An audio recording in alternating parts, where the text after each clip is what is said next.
सवाल था 9,05,41,41 को कैसे लिखेंगे। उसके लिए आप स्थान बना लो, इकाई, दहाई, सैकड़ा, हजार, हजार, लाख, 10 लाख, करोड़।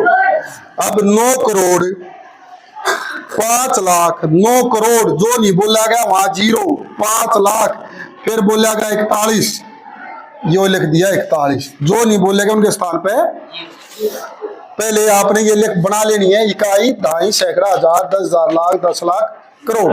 9 करोड़ 10 लाख नहीं बोला, 5 लाख, 10,000 नहीं, हजार नहीं, सैकड़ा नहीं, 41। दूसरा सवाल है 32 और 53 के बीच में पूर्ण संख्याएं, यो पहला था। दूसरा सवाल है 32 व 53 के बीच की पूर्ण संख्याएं, गिनती बतानी है, गिन के कितनी है, कितनी थी। हाँ बता बेटे, 20 थी, गिन लो। 33, 34, 35, 36, 37, 38, 39, 40, 41, 42, 43, 44, 45, 46, 47, 48, 49, 50, 51, 52, कितनी होगी? 20 होगी। 32 से लेकर 33 से लेकर 33 से लेकर कहां तक है? 52 तक 20 की थी। हाँ बेटे बोलो, खड़ा होगा बोल। आगे ना समझ में। अगला है सबसे छोटी पूर्ण संख्या कितनी है? हाँ बेटे 0। और प्राकृत संख्या ऐसे नहीं बेटा, सबसे गंदा तरीका पढ़ने का, फिर उसे एक ही बच्चे को आता, बाकी का दिमाग पर असर डालता नहीं। कौन बोल रहा? नहीं, गलत है। 1 में से 0 अंतर कितना होगा? 1 का अंतर रह गया। अगला है चौथा सवाल, कौन सी संख्या 3 से भाग होती है? हाँ बेटे लास्ट में। हाँ नेमिश आप बताओ बेटे। जिस संख्या के अंकों का योग 3 से भाग होगा वह संख्या 3 से भाग होगी।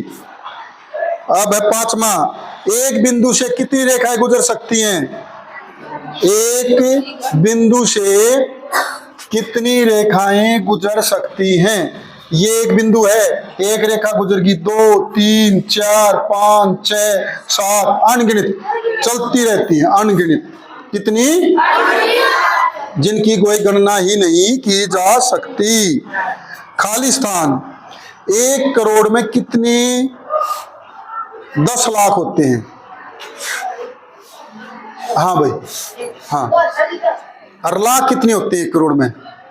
हाँ 100। 10 लाख पूछिए, 10 250, यानी कि 10 लाख। बैठ जा बेटा। यदि 2 रेखाओं में एक उपनिष्ठ बिंदु हो तो उन्हें खाली स्थान रेखाएं कहा जाता है। 2 रेखाएं हैं, उनमें कोई भी उपनिष्ठ बिंदु तब होगा जब वो आपस में, हाँ, और इन रेखाओं को कौन सी रेखा कहते हैं? हाँ प्रतिच्छेदी। Very good, very good. अब 8वां सवाल आ गया, परवर्ती कैसे निकालते हैं? एक जोड़ते हैं या घटाते हैं? हाँ बेटा आप बताओ। हाँ एक बढ़ाते हैं। तो 10,099 में 1 बढ़ा देंगे, 9 और 1 10, फिर 9 और 1 10, 9 और 1 10, 1 का 1 11,000। आई समझ में? उससे अगला है एक वृत्त में कितनी जीवाएं खींची जा सकती हैं? ये वृत्त है, ये वृत्त का केंद्र है, कितनी जीवा खींच सकते हैं? हाँ भाई क्या नाम बेटा आपका? नहीं रोहित से पिछला, लक्की। कितनी? अनगिनत। ये जीवा खींच दी, ऐसे ऐसे ऐसे ऐसे ऐसे ऐसे। मैंने बताया था रेखा क्या होती है, रेखा की लंबाई तो होती है, चौड़ाई तो अनगिनत खींची जा सकती हैं, परंतु जो वृत्त के केंद्र में से जाएगी वो सबसे बड़ी होगी, वो सबसे बड़ी होगी, और उसको व्यास बोलते हैं। क्या बोलते हैं? जो जीवा वृत्त के केंद्र में से गुजरती है उसको व्यास बोलते हैं। अब 10वां सवाल है। मैंने एग्जाम्पल दिया था कि मैंने 10 रन बनाने हैं, 4 रन बना लिए, कितने रन और बनाऊं 10 के लिए? नहीं, ये तरीका अच्छा नहीं, मैंने कितनी बार बताऊंगा मैं। जो ऐसे बोलते हैं ना, इसका मतलब उस क्लास में आता नहीं, वो 2-3 को ही आता है, नहीं तो हाथ उठा लेगा जिसको आता है। कितने?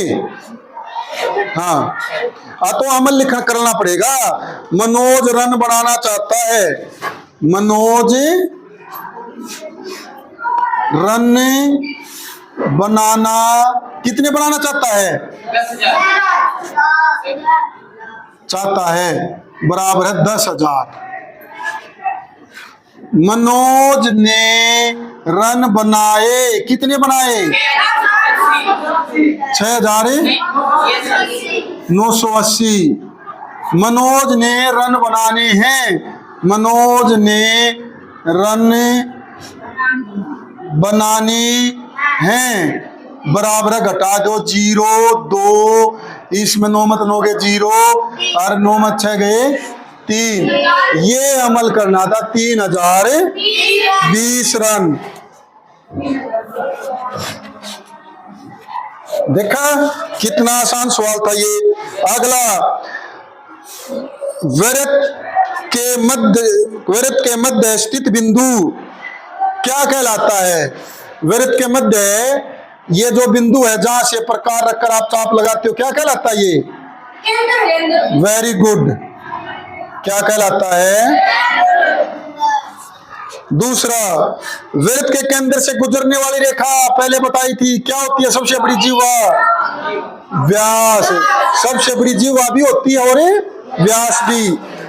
ये व्यास भी है, केंद्र से गुजरने वाली रेखा, और सबसे बड़ी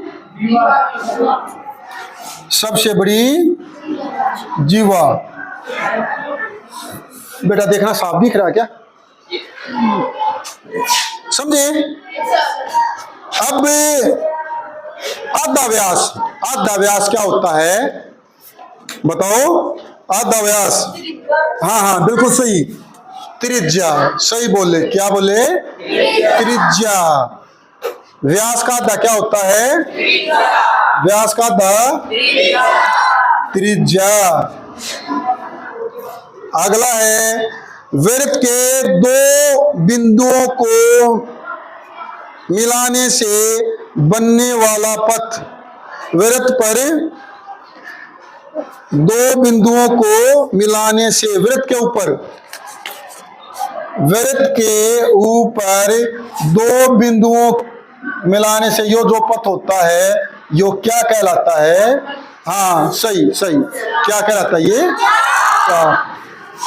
पूरा हो गया यो वृत्त, और थोड़े 2 बिंदु आगे वृत्त पर, वृत्त के ऊपर के नहीं वृत्त पे, यो क्या हो गया? चाप, या छोटी चाप या। उससे अगला है लास्ट, मैं तम समापरोक्त ज्ञात करो। 12, 45, 75।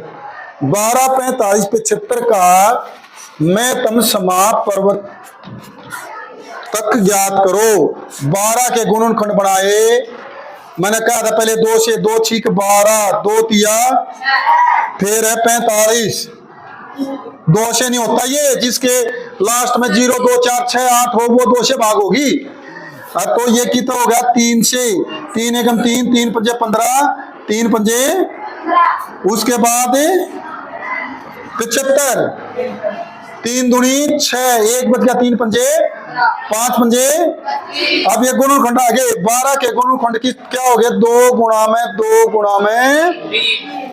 45 के 3 गुणा में 3 गुणा में, और 75 के।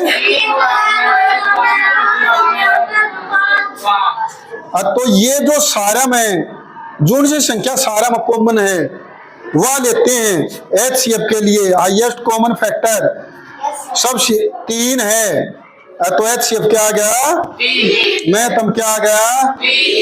ये आपके सवाल थे जो आपकी टेस्ट की कॉपी मैंने कही है, उसमें इन सवालों को कर लियो।